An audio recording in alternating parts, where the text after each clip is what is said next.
मलेसियादेखि अब श्रीमतीसँगै बस्ने योजना बनाएर आएका थिए। रातिसँगै सुतिरहेकै बेला श्रीमतीले अचानक उठेर गरिन् खुर्पा प्रहार। केही समय अघि मात्रै मलेसियाबाट वैदेशिक रोजगार समाप्त गरे सधैँका लागि नेपाल बस्ने योजना बनाएर फर्किएका थिए राजन। प्रहरीका अनुसार घटना रातिको समयमा भएको हो। सुतिरहेको अवस्थामा राजन कुमारमाथि खुर्पा प्रहार गरिएको अनुसन्धानबाट खुलिएको छ। घटनापछि प्रहरीले श्रीमती रञ्जनालाई नियन्त्रणमा लिई थप अनुसन्धान अगाडि बढाएको छ। मोरङ प्रहरीका सूचना अधिकारी हरिनन्दन चौधरीका अनुसार शनिबार राति करिब 10:30 बजे घरभित्र सुतिरहेका अवस्थामा राजनमाथि बाम फोक दाउ प्रहार गरिएको थियो।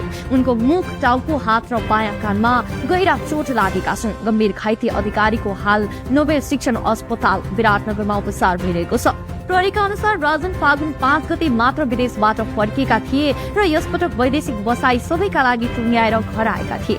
वैदेशिक रोजगारीबाट फर्किएको 4 दिनमै यस्तो भयावह घटना हुनु स्थानीयवासीका लागि चासो र चिन्ताको विषय बनेको छ। आरोपी रञ्जना विरुद्ध ज्यान मार्ने उद्योग मुद्दा चलाउन अदालतबाट म्याद थप गरी अनुसन्धान अघि बढाइएको छ। हाल उनलाई इलाका प्रहरी कार्यालय बेलबारीको हिरासतमा राखिएको छ। घटनाको कारण र पृष्ठभूमि बारे विस्तृत अनुसन्धान भइरहेको प्रहरीले जनाएको छ।